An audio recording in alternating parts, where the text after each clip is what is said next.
সর্বধর্মের মহান ঈশ্বরকে ধন্যবাদ দিই। সকলকে জয় যিশু। আসুন আমরা ঈশ্বর বাক্য শুনি। লূক তার 18 অধ্যায় 1 পদ। আর তিনি তাহাদিগকে এই ভাবের একটি দৃষ্টান্ত কহিলেন যে তাহাদের সর্বদাই প্রার্থনা করা উচিত, নিরুৎসাহ হওয়া উচিত নয়। ঈশ্বর তার বাক্যে আমাদের প্রত্যেককে আশীর্বাদ যুক্ত করুন। আমেন। স্বর্গের পিতা প্রভু, তোমায় ধন্যবাদ দিই আজকে এই সুন্দর দিন দেওয়ার জন্য। আর এই দিনে তোমার চরণ তলে আমাদের জীবনকে সমর্পিত করি পিতা প্রভু। তোমার যে বাক্য শোনার সুযোগ করে দিয়েছ, সে বাক্যের মধ্যে দিয়ে তুমি আমাদের জীবনে কথা বলো। সঙ্গে থাকো, প্রার্থনা প্রভু যিশু নামে চাই, আমেন। আজকে আমরা দেখি আমাদের পিতা ঈশ্বর তিনি আমাদের বলেন যেন আমরা সর্বদা প্রার্থনা আমরা করি। সর্বদা আমরা যেন প্রার্থনা করি। পিতা ঈশ্বর তিনি আমাদের বলতে চান, এবং আমরা যেন নিরুৎসাহ না হই, আমাদের উৎসাহ যেন কমে না যায়। পিতা ঈশ্বর তিনি চান যে আমরা প্রতিনিয়ত ঈশ্বরের কাছে প্রার্থনা করি। কেন পিতা ঈশ্বর তিনি চান সেই প্রার্থনা আমরা করি? কারণ পিতা ঈশ্বর তিনি চান আমরা প্রার্থনা করি, কারণ সেই প্রার্থনা পিতা ঈশ্বর তিনি শোনেন। তিনি আপনার প্রার্থনা শোনেন। আপনার কাছে প্রার্থনা পিতা ঈশ্বর চান যেন আপনি পিতা ঈশ্বরের কাছে প্রার্থনা করেন। কারণ জেরেমিয়া তার 29 অধ্যায় 12 পদে পিতা ঈশ্বর বলে, আর তোমরা আমাকে আহ্বান করিবে এবং গিয়ে আমার কাছে প্রার্থনা করিবে, এবং আমি তোমাদের কথাই কর্ণপাত করিব। Amen, hallelujah. অর্থাৎ পিতা ঈশ্বর তিনি আমাদেরকে আহ্বান করছেন যে তোমরা আমাকে আহ্বান করিবে। অর্থাৎ আমরা যেন পিতা ঈশ্বরকে আহ্বান করি, পিতা ঈশ্বরকে ডাকি, পিতা ঈশ্বরকে যেন পিতা ঈশ্বর তিনি চাইছেন যেন আমরা তাকে প্রতিনিয়ত আমরা ডাকি। হালেলুয়া। এই বিষয় কিন্তু পিতা ঈশ্বর তিনি চান যেন আমরা তাকে আমরা আহ্বান করি, তাকে আমরা ডাকি। হালেলুয়া। কারণ পিতা ঈশ্বর তিনি চান যেন আমরা তাকে আমরা প্রার্থনার মধ্য দিয়ে স্মরণ করি, তাকে মনে আমরা যেন রাখি। পিতা ঈশ্বর প্রতিনিয়ত এই বিষয়ে তিনি চান, এবং সে পিতা ঈশ্বর তিনি বলছেন যে তোমরা আমাকে আহ্বান করবে এবং আমার কাছে গিয়ে প্রার্থনা করবে। প্রার্থনা, সে প্রার্থনা যে চাওয়া পিতা ঈশ্বরের কাছে, পিতা ঈশ্বরের কাছে যে প্রার্থনার মধ্য দিয়ে সমস্ত কিছু বলা, পিতা ঈশ্বর তিনি চাইছেন যেন তোমরা প্রার্থনা করো। বিশেষ করে তিনি সরাসরি বলতে চান যেন আমরা পিতা ঈশ্বরের কাছে প্রার্থনা করি, এবং পিতা ঈশ্বর সে মধ্য দিয়ে বলছে তোমার কথায় কর্ণপাত করিবে। আমেন। অর্থাৎ পিতা ঈশ্বর কিন্তু তিনটি বিষয় এই মধ্য দিয়ে বলতে চান যেন আমরা আহ্বান করি, আমরা যেন প্রার্থনা করি, এবং বলছে তোমার কথা পিতা ঈশ্বর কর্ণপাত করবেন। Amen, hallelujah. অর্থাৎ পিতা ঈশ্বর শেষে তিনি যে বিষয় বলতে চান যে তোমার কথা পিতা ঈশ্বর শুনতে চায়। যাহা বিষয় তুমি বলতে চাও পিতা ঈশ্বর সমস্ত কথা শুনতে চায়। হালেলুয়া। পিতা ঈশ্বর তিনি চান যেন আপনারা সকলে পিতা ঈশ্বরকে ডাকেন, পিতা ঈশ্বরের কাছে প্রার্থনা করেন, এবং প্রার্থনা না পারলেও পিতা ঈশ্বর বলছে তোমার কথা তুমি যেভাবে বলতে পারো পিতা ঈশ্বর কিন্তু তিনি শুনতে চান। এই জন্য পিতা ঈশ্বর তিনি বলতে চান সর্বদা প্রার্থনা করো, সর্বদা প্রার্থনা করো। অর্থাৎ তোমার মুখের বাক্য, কথা, শব্দ পিতা ঈশ্বর তিনি শুনতে চান। হালেলুয়া। এবং সেই প্রার্থনা আমাদের সর্বদা করা উচিত। কিভাবে? দৃঢ় বিশ্বাসের মধ্য দিয়ে।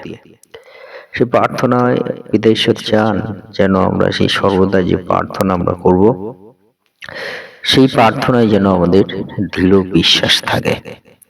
দৃঢ় বিশ্বাসটাই কিন্তু খুবই গুরুত্বপূর্ণ যে আমরা যা কিছু কথা বলছি সেই কথার মধ্যে যেন বিশ্বস্ততা প্রকাশ পায়। হালেলুয়া।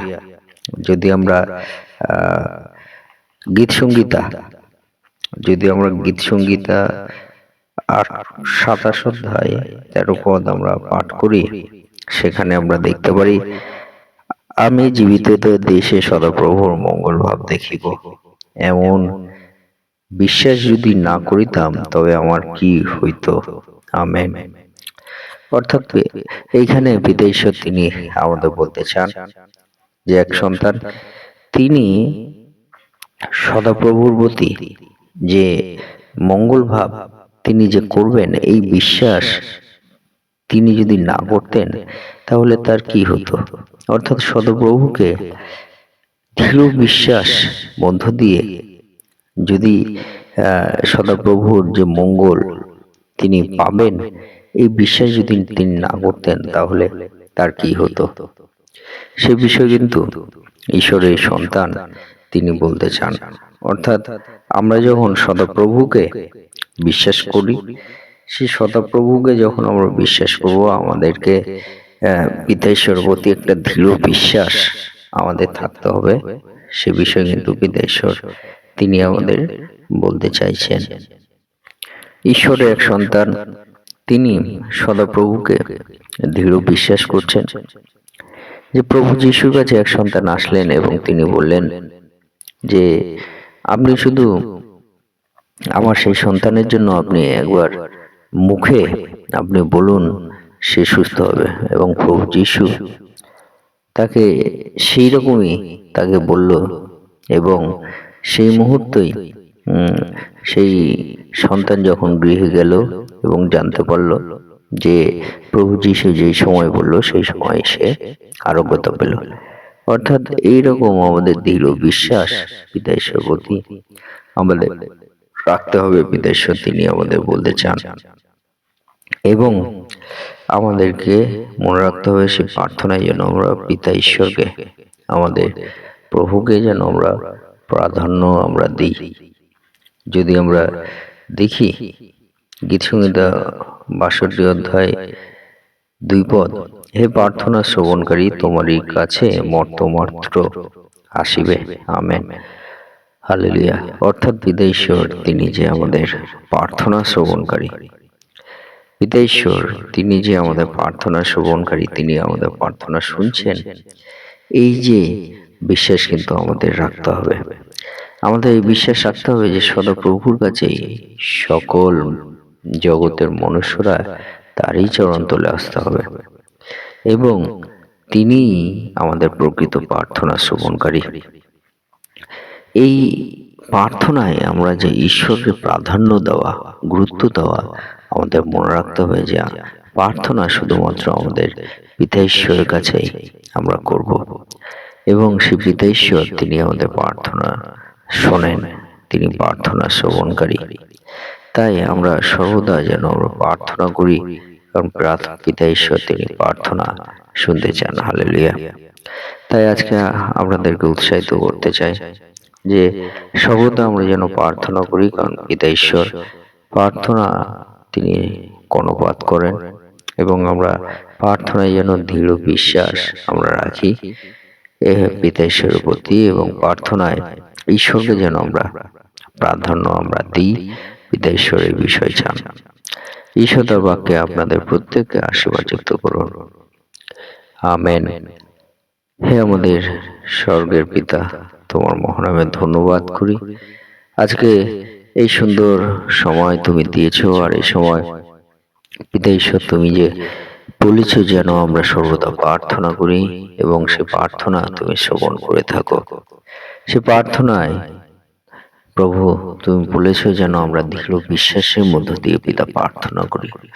ও পিতা, আমরা দৃঢ় বিশ্বাসের মধ্যে প্রার্থনা করি প্রভু, তোমাকে বিশ্বাস করি সম্পূর্ণ হৃদয় দিয়ে, এবং প্রভু তুমি প্রার্থনা শ্রবণ করি আমরা বিশ্বাস করি যিশু নামে পিতা।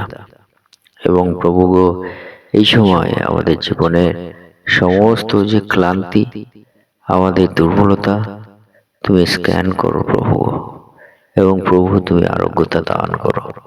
তুমি সঙ্গে থাকো, তুমি সুস্থতা দান করো, তুমি আমাদের সমস্ত ভার নাও, পরিচালনা করো প্রভু গো। এবং তোমার পথ সকলের মধ্য দিয়ে চলার তুমি শক্তি দান করো প্রভু গো। এবং প্রভু আমাদের সমস্ত বিপদ আপদ থেকে রক্ষা করো, যিশু নামে দেবিতা। প্রভু গো, তোমার নাম মহিমান্বিত হোক, উচ্চীকৃত হোক প্রভু গো, তোমার গৌরব হোক প্রভু।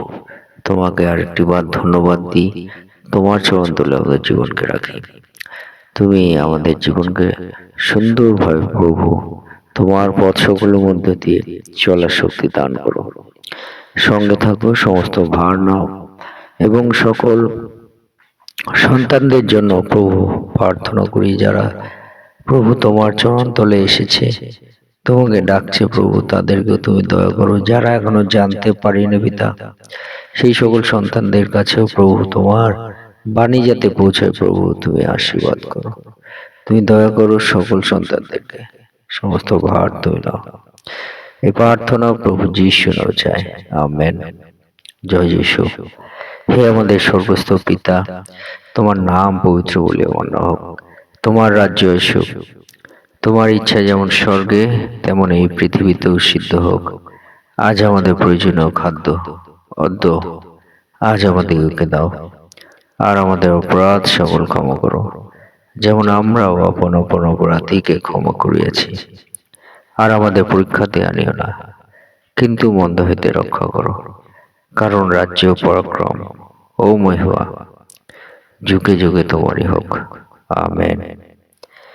এই মুহূর্তে পিতা ঈশ্বরের প্রেম এবং প্রভু যীশু খ্রিস্টের অনুগ্রহ এবং পবিত্র আত্মার সহযোগিতা যুগ থেকে যুগান্ত পর্যন্ত আপনাদের সকলের প্রতি বর্তুক, আমেন। জয় যিশু, জয় যিশু, জয় যিশু।